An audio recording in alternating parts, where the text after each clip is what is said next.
જય હિન્દ વિદ્યાર્થી મિત્રો, આપ સૌનું મારી યુટ્યુબ ચેનલ ભૌમિક પ્રજાપતિમાં ખૂબ જ હાર્દિક સ્વાગત છે.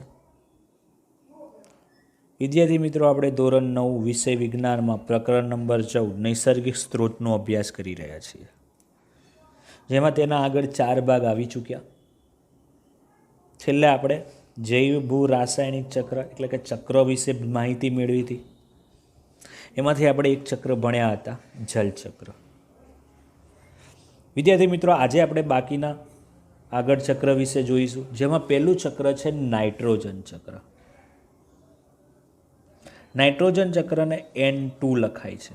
N એટલે નાઇટ્રોજન, પણ 2 એટલે કે તે 2 અણુ સ્વરૂપે જ મળે. એક વસ્તુ સમજી લેજો, અહીંયા સામાન્યમાં એકલો N હોય તો પરમાણુ કહેવાય, પણ એકથી વધી જાય તો એને અણુ કહેવાય. ખાલી O લખો તો ઓક્સિજન, O2 લખો તો પણ ઓક્સિજન, પણ એકલો O હોય એ પરમાણુ કહેવાય, એકથી વધી ગયા એટલે એને અણુ કહેવાય.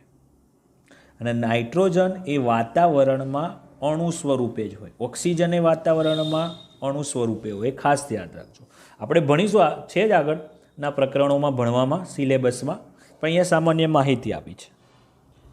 બીજું, નાઇટ્રોજન ચક્રની જગ્યાએ પોષણ ચક્ર પણ પૂછાય તો પણ આ જ લખવાનું થાય. ચક્ર એટલે તમે જાણો છો કે જ્યાંથી આવે ત્યાં પાછું જવું, એટલે કે વાતાવરણમાંથી નાઇટ્રોજન આવે અને પાછો વાતાવરણમાં જાય. અહીંયા હું સામાન્ય માહિતી આપી દઉં, પછી આપણે જોઈએ. આકૃતિ અહીંયા દોરી છે, ના ખબર પડે તો અહીંયા ચોપડીનું પણ બતાવું છું, એટલે ખાસ ખ્યાલ આવી જશે. વાતાવરણમાં નાઇટ્રોજન,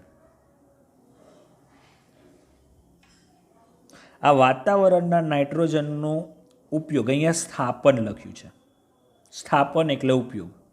એ જીવરસ વનસ્પતિ, જીવરસ એટલે સજીવ, અહીંયા પણ જીવરસ લખ્યું છે, એટલે વનસ્પતિ કરશે. એ વનસ્પતિને ખાય તો પ્રાણી થાય, પ્રાણીઓ ખાય. એનો મતલબ કે નાઇટ્રોજન વનસ્પતિમાં આવે, વનસ્પતિમાંથી પ્રાણી થાય. હવે આ બંનેમાં એમોનિફિકેશન એટલે NH3 બને, એમોનિયા. અહીંયા એટલે એમોનિયા બનવાની ક્રિયાને કહેવાય એમોનિફિકેશન. ખ્યાલ આવી ગયો?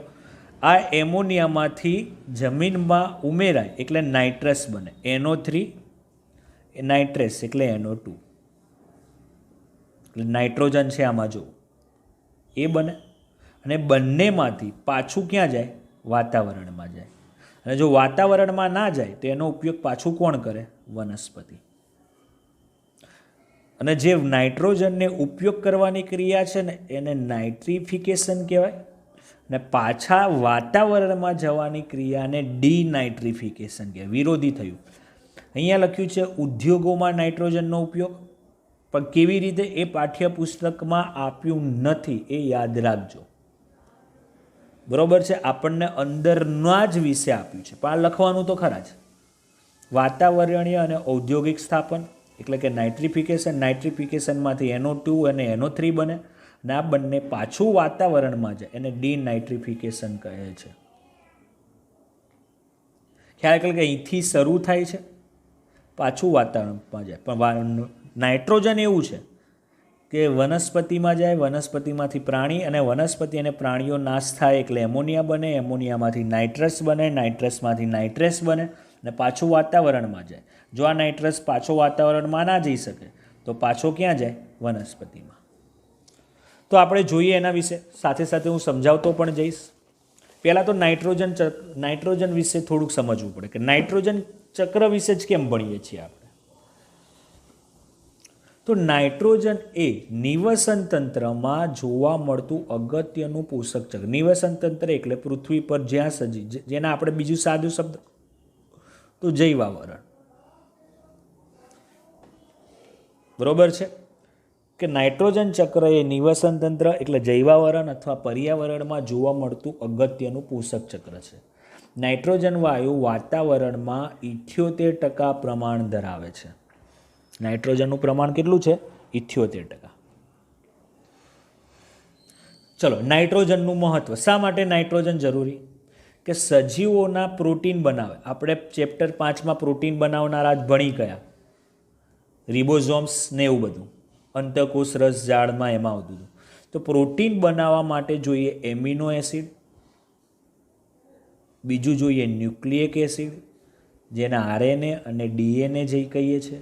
આ આરએનએ અને ડીએનએ બનાવવામાં નાઇટ્રોજન જરૂરી, તો જ પ્રોટીન બને, તો જ આપણને પોષક તત્વ, પ્રોટીન નામનું પોષક તત્વ મળે. બરાબર છે. એટલે નાઇટ્રોજન ક્યાં ક્યાં જરૂરી? કે સજીવોના પ્રોટીનના બંધારણીય એકમ, એટલે પ્રોટીનનું બનાવનાર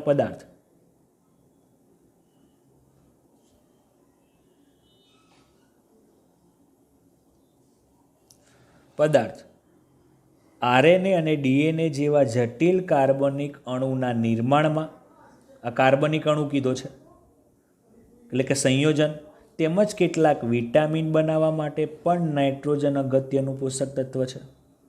જૈવિક રીતે એટલે સજીવો, એટલે આપણી વાત છે. બીજે ક્યાં ક્યાં ઉપયોગ થાય છે? આલ્કેલોઇડ બનાવવા અને યુરિયાનું ખાતરમાં મુખ્ય તત્વ નાઇટ્રોજન હોય. એટલે કે જૈવિક રીતે અગત્યના સંયોજન, એટલે કે વનસ્પતિમાં જે ખાતર પોષક તત્વો નાખીએ, એક આલ્કેલોઇડ પ્રકારનું આવે ને યુરિયા, એનામાં પણ નાઇટ્રોજન હોય છે. એટલે નાઇટ્રોજન ક્યાં ક્યાં હોય? ફરીથી યાદ રાખજો. પ્રોટીન બનાવવા માટે, પ્રોટીન બનાવવામાં કોણ જોઈએ? એમિનો એસિડ, આરએનએ અને ડીએનએ અને ન્યુક્લિયક એસિડ. આ ચારેમાં નાઇટ્રોજન હોય ને તો જ પ્રોટીન બને. બીજું, કેટલાક વિટામિન બનાવવામાં નાઇટ્રોજન જરૂરી. બીજું, આલ્કેલોઇડ અને યુરિયા બનાવવામાં પણ નાઇટ્રોજન જરૂરી. એટલા જ માટે આપણે નાઇટ્રોજન ચક્ર ભણીએ છીએ. જો નાઇટ્રોજનનું પ્રમાણ વધારે છે ને એનો ઉપયોગ ના કરી શકીએ તો આપણે કોઈ કામનું નથી. ચલો, હવે લખ્યું છે નાઇટ્રોજનનું સ્થાપન. એટલે નાઇટ્રોજન વપરાય કેવી, પૃથ્વી પર આવે છે કેવી રીતે? તો જો, બધા જ સજીવો નાઇટ્રોજનનો સીધો જ ઉપયોગ કરી શકતા નથી. આપણે વાતાવરણમાં ઓક્સિજન છે ડાયરેક્ટ લઈએ છીએ નાક દ્વારા, પણ નાઇટ્રોજન આપણે કેવી રીતે ઉપયોગ કરીએ છીએ? ખ્યાલ જ નહીં હોય કોઈને. એટલે કે બધા સજીવો નાઇટ્રોજનનો ડાયરેક્ટ ઉપયોગ કરી શકતા નથી. નાઇટ્રોજન આપણે બીજા સ્વરૂપે લઈએ છીએ, જે મેં અહીંયા આ ચક્રમાં ભણાવ્યું, એને NH3માં ફેરવીએ પછી વાપરીએ છીએ. ત્યાં સુધી આપણે વાપરી શકતા નથી. તો કેવી રીતે? તો નાઇટ્રોજનની વાપરવાની રીત, એટલે સ્થાપન કરવાની બે રીત છે. નાઇટ્રોજન બે રીતે વપરાય. પહેલું, એક તો વાતાવરણમાં નાઇટ્રોજન હોય કે જ્યારે આકાશમાં વીજળી થાય એટલે ઊંચું દબાણ અને ઊંચું તાપમાન રચાય. એટલે કે વાતાવરણમાં N2 એટલે નાઇટ્રોજનનું N2O, જેને કહેવાય નાઇટ્રોજન ઓક્સાઇડ. કારણ કે વાતાવરણમાં બીજો કયો વાયુ હોય? ઓક્સિજન. એટલે કે N2 અને O2 જોડાઈ N2O બનાવે. એટલે વીજળીના કારણે નાઇટ્રોજન ઓક્સિજન જોડે જોડાશે અને નાઇટ્રોજન ઓક્સાઇડ બનાવશે. ક્લિયર? હજી વાતાવરણમાં છો નાઇટ્રોજન ઓક્સાઇડ. જ્યારે વરસાદ થાય પછી, એટલે આ વરસાદમાં નાઇટ્રોજન ઓક્સાઇડ એટલે N2O વરસાદના પાણી સાથે પ્રક્રિયા કરી નાઇટ્રિક એસિડ HNO3 અથવા નાઇટ્રાઇક એસિડ બનાવે, એટલે એસિડ બની જાય અને પૃથ્વી પર મૃદાવરણ એટલે કે જમીનમાં પ્રવેશે છે અને ત્યાંથી વિવિધ સજીવો ઉપયોગ કરી શકે છે. ખ્યાલ આવી ગયો? પહેલી રીત ફરીથી જોઈએ કે આકાશમાં જ્યારે વીજળીના ચમકારા થાય ત્યારે ઊંચું દબાણ અને તાપમાનને કારણે વાતાવરણમાં જે વાયુ સ્વરૂપે નાઇટ્રોજન હોય છે એનું નાઇટ્રોજન ઓક્સાઇડમાં રૂપાંતર થાય. આ નાઇટ્રોજન ઓક્સાઇડ વરસાદના પાણીમાં દ્રાવ્ય એટલે ઓગળીને નાઇટ્રિક એસિડ અથવા નાઇટ્રાઇક એસિડ સ્વરૂપે બને છે અને પૃથ્વી પર આવે છે. ડાયરેક્ટ લખો તોય ચાલે, પણ ચોપડીમાં એવું લખ્યું પૃથ્વી પર મૃદાવરણ અને જલાવરણમાં આવે છે. એટલે કે માટીની અંદર એ પાણી ઉતરે અથવા નદી તળાવમાં જાય.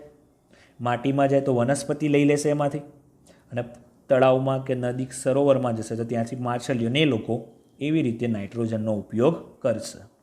ખ્યાલ આવી ગયો? બીજી રીત જોઈએ આપણે.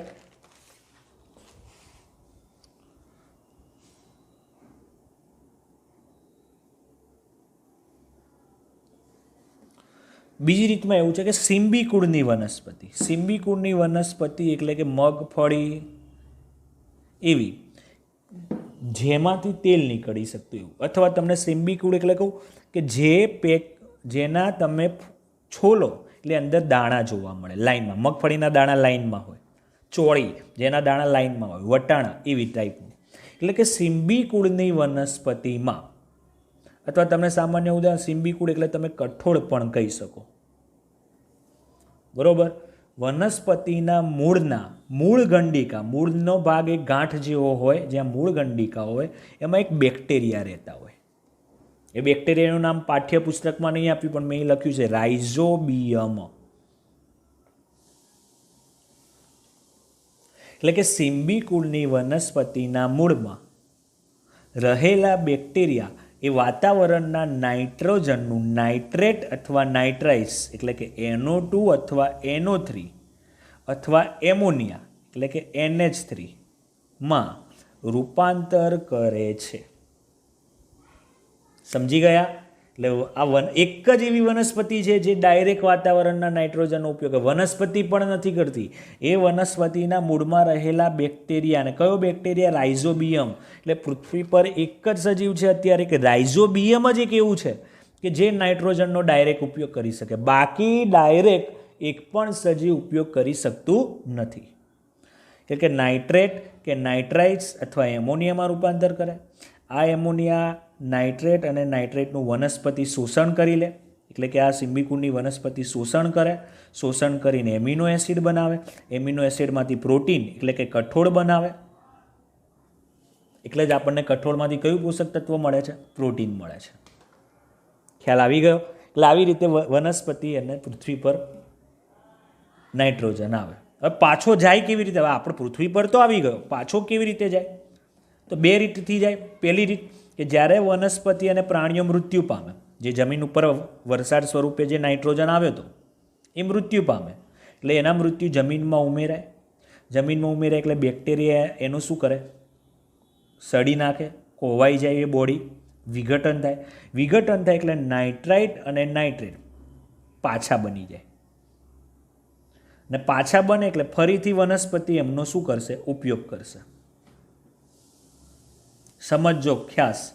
વનસ્પતિ અને પ્રાણીઓ એટલે કે આપણે કઠોળ બઠોળ ખાધું, અથવા વરસાદ સ્વરૂપે જે નાઇટ્રોજન આવ્યો હતો, જમીનમાં ઉતર્યો હતો, ત્યાંથી વનસ્પતિ એને પાણી સાથે નાઇટ્રોજનનું શોષણ કરી લીધું, બરાબર. તો એ બધા જ્યારે મૃત્યુ પામે, અમુક વનસ્પતિને પ્રાણી ખાય એટલે એ નાઇટ્રોજન પ્રાણીમાં જાય. એટલે કે પ્રાણી અને વનસ્પતિ મરે એટલે જમીનમાં એમને મૃતદેહ ઠલવાય. જમીનમાં રહેલા બેક્ટેરિયા એમનું વિઘટન કરે. વિઘટન કરે એટલે હ્યુમસ બનાવે. હ્યુમસ બનાવશે એટલે નાઇટ્રાઇટ અને નાઇટ્રોટ પાછા આવશે. અને નાઇટ્રેટ અને નાઇટ્રાઇટને વનસ્પતિ ડાયરેક્ટ ફરીથી વનસ્પતિ એનો ઉપયોગ કરે. જો વનસ્પતિ એનો ઉપયોગ ના કરે તો શું થાય? અહીંયા આપણે એવું કીધું જ છે કે નાઇટ્રોજનને સિંબીકુળની વનસ્પતિએ લીધું. એ વનસ્પતિ પ્રોટીન બનાવી, પ્રોટીનમાંથી પ્રાણીઓમાં ગયું. હવે પ્રાણી અને એ બધા જ્યારે દટાયા પછી પાછું શું બને? નાઇટ્રાઇટ અને નાઇટ્રેટ્સ. જો નાઇટ્રેટ્સનો ઉપયોગ ડાયરેક્ટ કોણ કરશે? અહીંથી આપ્યું છે વનસ્પતિ. જો વનસ્પતિ ઉપયોગ ના કરે તો ક્યાં જાય છે? વાતાવરણમાં. કેવી રીતે જાય છે? ડિનાઇટ્રિફિકેશન. તો અહીંયા એ જ કીધું છે ડિનાઇટ્રિફિકેશન એટલે શું? પરંતુ જો કેટલાક બેક્ટેરિયા આ નાઇટ્રાઇટ અને નાઇટ્રેટ્સ નું નાઇટ્રોજનમાં રૂપાંતર કરે છે. કયો બેક્ટેરિયા? સ્યુડોમોનાસ. એનું નામ પણ નથી આપ્યું. એક જ પ્રકારનો બેક્ટેરિયા એવો છે જે નાઇટ્રેટ્સ અને નાઇટ્રાઇટ્સમાંથી પાછો નાઇટ્રોજન બનાવે, જેને ડિનાઇટ્રિફિકેશન કહે છે, અને વાતાવરણમાં જાય. જો વાતાવરણમાં નહીં જાય તો કોણ ઉપયોગ કરી લેશે? વનસ્પતિ. અને જો વનસ્પતિ ઉપયોગ કરે ના શકે તે પાછું ક્યાં જશે? વાતાવરણમાં. પણ ક્યારે જશે? એકલો નાઇટ્રોજન થઈ જાય ને તો. જો આ N2 બની જશે ને તો વનસ્પતિ ઉપયોગ નહીં કરી શકે. પણ નાઇટ્રાઇટ અને નાઇટ્રેટ્સ હશે ને તો વનસ્પતિ ઉપયોગ કરી શકશે. ખ્યાલ આવી ગયો? એટલે પાછો વાતાવરણમાં ગયો એટલે જ્યાંથી આવે તો ત્યાં પાછો ગયો. આમ નાઇટ્રોજનનું વાતાવરણમાંથી જમીનમાં, પાણીમાં સાદા અણુ સ્વરૂપે આવે એટલે નાના નાના અણુ સ્વરૂપે આવે. પછી સજીવોમાં જાય એટલે જટિલ અણુ એટલે મોટા અણુ બને, સંયોજનો બને, ને અંતે પાછો તે કયો થઈ જાય? સામાન્ય. એટલે પાછો N2 બનીને વાતાવરણમાં જાય છે. આમ ચક્ર સતત ચાલ્યા કરે છે. તો ફરીથી જોઈએ આપણે આખું ચક્ર. નાઇટ્રોજન નિવસન તંત્રમાં જોવા મળતું પોષક ચક્ર, તેનું પ્રમાણ 78%. નાઇટ્રોજન ચક્રનો ઉપયોગ ક્યાં થાય? પ્રોટીન બનાવવામાં, બરાબર, જેમ કે amino acid, nucleic acid, RNA અને ડીએનએ બનાવવા માટે, વિટામિન બનાવવા માટે, આલ્કેલોઇડ અને યુરિયા બનાવવા માટે. એની રીત કેવી રીતે નાઇટ્રોજન વપરાય છે? તો નાઇટ્રોજન ડાયરેક્ટ ઉપયોગ થતો નથી, બે રીતથી વપરાય છે. એક, વીજળીના ચમકારાને કારણે નાઇટ્રોજન ઓક્સાઇડ બને. આ નાઇટ્રોજન ઓક્સાઇડ વરસાદના પાણીમાં નાઇટ્રિક એસિડ અને નાઇટ્રાઇક એસિડ બનાવે અને જમીનમાં આવે એટલે જમીનમાંથી વિવિધ સજીવો એનો શું કરે? ઉપયોગ કરે. ક્લિયર છે? બીજી રીતમાં સિમ્બિકુળ એટલે કઠોળ બનાવવાળી વનસ્પતિના મૂળમાં બેક્ટેરિયા હોય. એ બેક્ટેરિયા નાઇટ્રોજનનું નાઇટ્રેટ્સ અને નાઇટ્રાઇટ્સમાં રૂપાંતર કરે છે અને એમોનિયામાં. આ ત્રણેયમાંથી વનસ્પતિ શોષણ કરશે, એટલે જમીનમાં જે નાઇટ્રોજન આવી ગયો બેક્ટેરિયા દ્વારા, એ બેક્ટેરિયા દ્વારા આ ત્રણનું શોષણ કરશે અને એમિનો એસિડ બનાવશે, જેથી પ્રોટીન એટલે કઠોળ બનાવશે. અને કઠોળ ખાય, આપણે બધા ખાઈએ એટલે આપણા શરીરમાં નાઇટ્રોજન આવી ગયો. ક્લિયર છે? પાછો કેવી રીતે જાય? જ્યારે આ વનસ્પતિ અને પ્રાણીઓ એટલે મનુષ્ય ને બધા નાશ થાય, મૃત્યુ પામે, એટલે એનો જમીનમાં દટાય. જમીનમાં દટાય એટલે બેક્ટેરિયા એમનું વિઘટન કરશે એટલે પાછા નાઇટ્રાઇટ અને નાઇટ્રેટ્સ આવશે અને એને વનસ્પતિ ઉપયોગ કરશે. જો નાઇટ્રેટ્સ અને નાઇટ્રેટ્સનો વનસ્પતિ ઉપયોગ નહીં કરી શકે તો એ અમુક બેક્ટેરિયા છે, સ્યુડોમોનાસ, જે આ નાઇટ્રાઇટ્સ અને નાઇટ્રેટ્સનું વિઘટન કરશે અને એમાંથી એકલો નાઇટ્રોજન બનાવશે અને એ નાઇટ્રોજનને વાતાવરણમાં પ્રવેશ કરશે. આમ નાઇટ્રોજન વાતાવરણમાંથી જમીનમાં પાણીમાં આવે, પાણીમાંથી સજીવોમાં જાય, જમીન પાણીમાંથી સજીવોમાં જાય, જમીન સજીવોમાંથી પાછો ક્યાં જાય? વાતાવરણમાં. આમ આખું ચક્ર ચાલ્યા કરે છે. ખ્યાલ આવી ગયો હશે બધાને? કમ્પ્લેટ. હવે આપણે જોઈએ વિદ્યાર્થી મિત્રો, બીજું ચક્ર છે કાર્બન ચક્ર. એની આકૃતિ આપી છે. કાર્બન ચક્ર એટલે આપણે CO2 કાર્બન ડાયોક્સાઇડ વિશે જ ભણવાનું, કારણ કે વાતાવરણમાં એકલો કાર્બન નથી. વાતાવરણમાં તો કાર્બન એ કોની જોડે છે? ઓક્સિજન જોડે છે.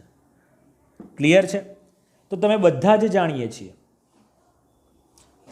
કે કાર્બન ડાયોક્સાઇડનો ઉપયોગ વનસ્પતિ કરે. કઈ પ્રક્રિયામાં? પ્રકાશ સંશ્લેષણ બને, ખોરાક બનાવવા માટે. કાર્બન ડાયોક્સાઇડ, વનસ્પતિ દિવસે કાર્બન ડાયોક્સાઇડ લે એટલે ખોરાક બનાવે. એ વનસ્પતિ રાત્રે કયો વાયુ બહાર કાઢે? Carbon dioxide. ક્લિયર? જો વનસ્પતિ મૃત્યુ પામે, નાશ થઈ જાય તો શું બને? કોલસો. ક્લિયર છે? જમીનમાં ઉમેરાય.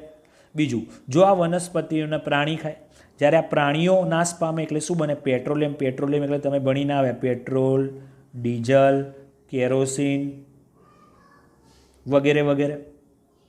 અને અકાર્બનિક કાર્બોનેટ, આ પ્રાણીઓમાંથી એવા કાર્બોનેટ એટલે CO3, કાર્બન આવી ગયું, એ કાર્બોનેટ બને.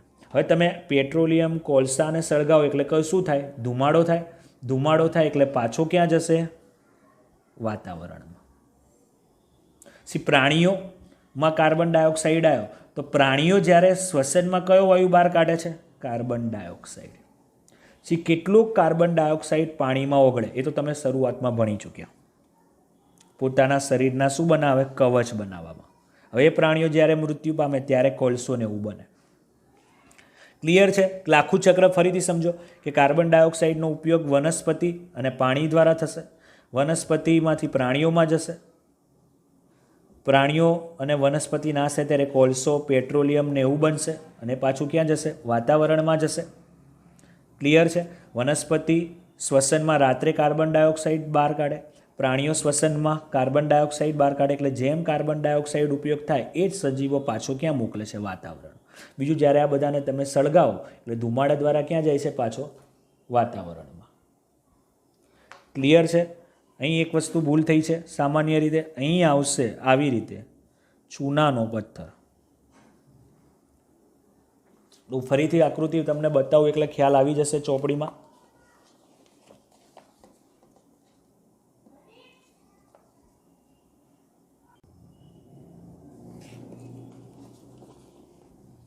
કાર્બન ચક્ર, તો વાતાવરણના કાર્બન ડાયોક્સાઇડનો ઉપયોગ વનસ્પતિ કરે. એ વનસ્પતિ મૃત્યુ પામે તો કોલસો બને, કોલસો સળગાવો એટલે કાર્બન ડાયોક્સાઇડ બહાર આવે. આ વનસ્પતિને પ્રાણીઓ ખાય, આ પ્રાણીઓને મૃત્યુ પામે એટલે પેટ્રોલ ડીઝલને એવું બને અથવા વાતાવરણમાં આવે, એ વાતાવરણમાંથી પાછો ક્યાં જાય? સળગાવો પેટ્રોલને, ધુમાડા એટલે વાતાવરણમાં જશે, પાણીમાં કાર્બોનેટ ઓગળશે અને એમાંથી શું બનશે? ચૂનાનો પથ્થર. ક્લિયર છે? ખ્યાલ આવી ગયો? વનસ્પતિ શ્વસનની ક્રિયામાં કયો વાયુ બહાર કાઢશે? રાતે કાર્બન ડાયોક્સાઇડ. પ્રાણીઓ શ્વસનમાં કયો વાયુ બહાર કાઢશે? Carbon dioxide.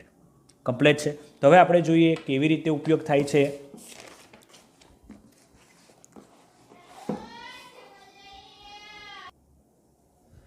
પહેલાં જો છે કાર્બન શા માટે જરૂરી, અથવા કાર્બન પૃથ્વી પર ક્યાં મળે?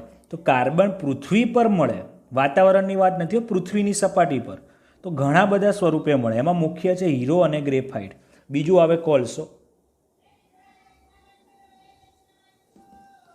પછી ફ્લુરિન, ઘણા નામ છે, પણ અત્યારે તમે યાદ રાખો હીરો અને ગ્રેફાઇટ.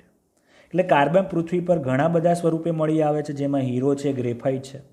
બીજું, કાર્બન સંયોજન સ્વરૂપે વાતાવરણમાં, કાર્બન એકલો નહીં, સંયોજન કે કોઈની સાથે જોડાયેલો હશે, ને કોણ હશે?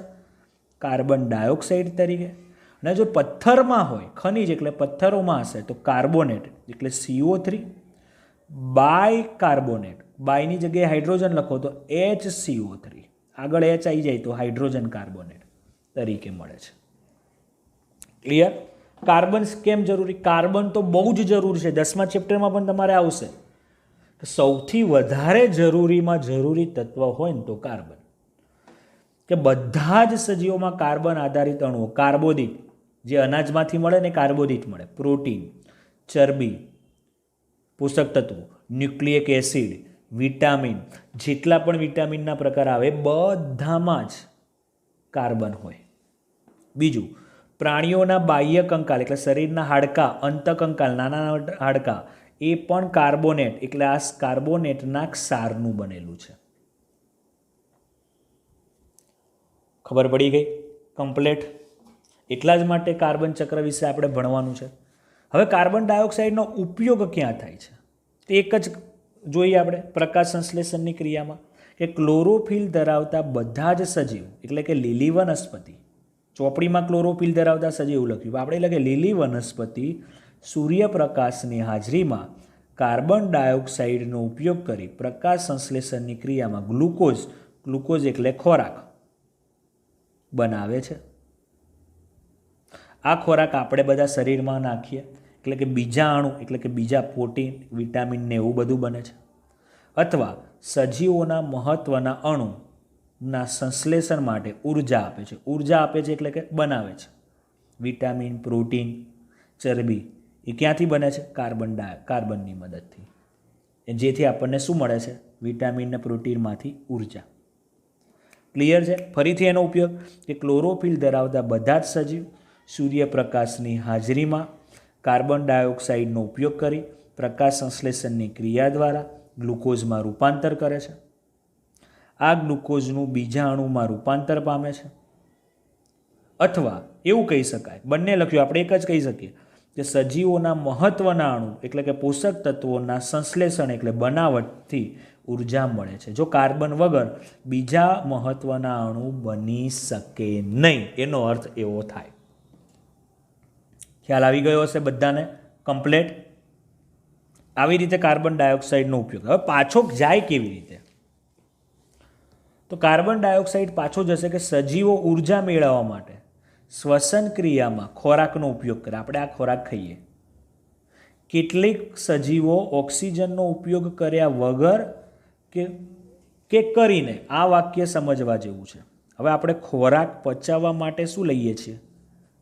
આપણા શરીરમાં જો ખોરાક પચાવવો હોય ને તો આપણે શ્વસન કરવું પડે. અને શ્વસનમાં કયો વાયુ લઈએ છીએ? ઓક્સિજન.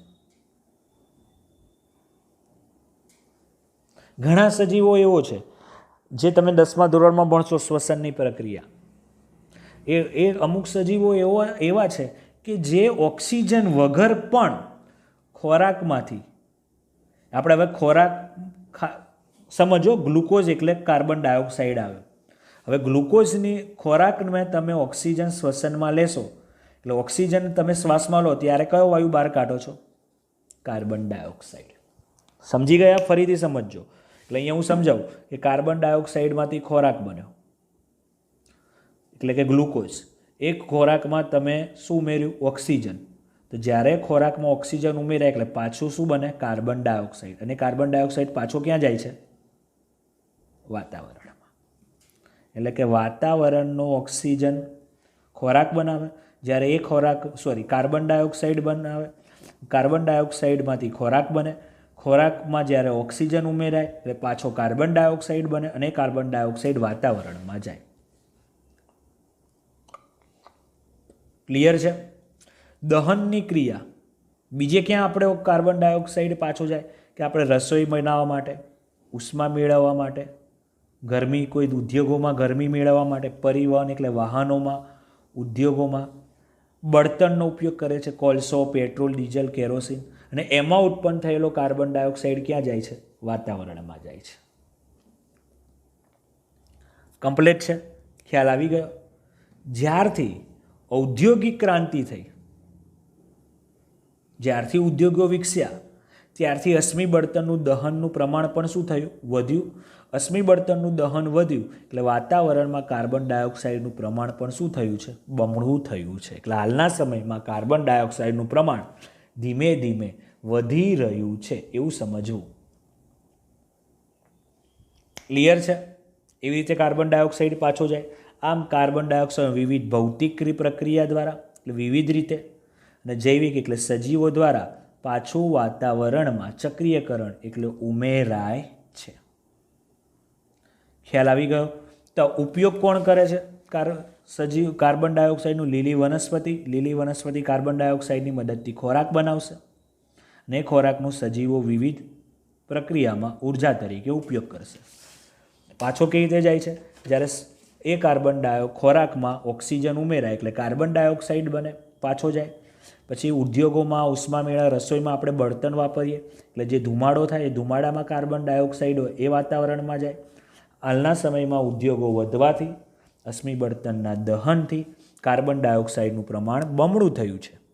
આમ સજીવો દ્વારા અને વિવિધ ક્રિયાઓ દ્વારા કાર્બન પાછો વાતાવરણમાં દાખલ થાય છે. ચલો વિદ્યાર્થી મિત્રો, તો તમને ખ્યાલ આવી ગયો હશે આજે નાઇટ્રોજન ચક્ર અને કાર્બન ચક્ર ખૂબ જ ઇમ્પોર્ટન્ટ અને જરૂરી ટોપિક છે, આવડવું જ જોઈએ. ઘરે 5 થી 7 વાર લખીને પ્રેક્ટિસ કરવી. આકૃતિ પણ ખાસ, આકૃતિનો જ 1.5 થી 2 માર્ક્સ હોય છે એટલે ખાસ યાદ રાખવું. પાઠ્યપુસ્તકમાં પણ આકૃતિ આપી છે એટલે ખાસ જોઈને દોરીને પ્રેક્ટિસ કરતું રહેવું. ત્યાં સુધી વિદ્યાર્થી મિત્રો, જય હિન્દ, જય ભારત.